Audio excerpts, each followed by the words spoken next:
daawadayaal intaasi waxay ahaayeen warkeena kuwa ugu door korona haatan ku soo dhawaada iyagii oo dhameystiran. madaxweyne xasan sheekh ayaa meel mariyay go'aan ka dhawaanaya xukuumadda soo saartay.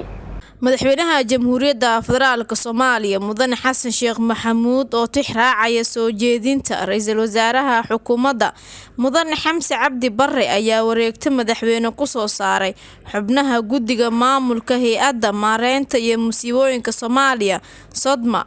madaxweynaha ayaa tilmaamay mudnaanta ay dawladdu siinayso howlaha gurmadka iyo samata bixinta dadkeena dhibaataysan.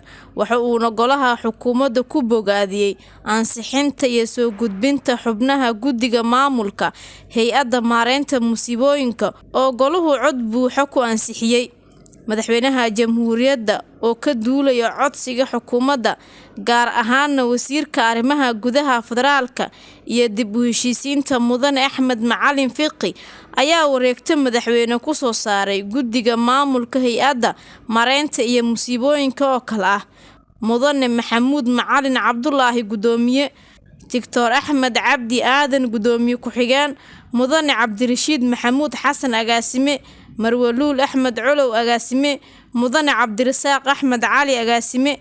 madaxweynaha ayaa u rajeeyay guddiga inuu alla u fududeeyo gudashada mas'uuliyadda qaran ee loo xil saaray, isagoo kula dardaarmay in si daacad ah oo hufan ay ugu adeegaan dadkooda Soomaaliyeed iyo dalkooda.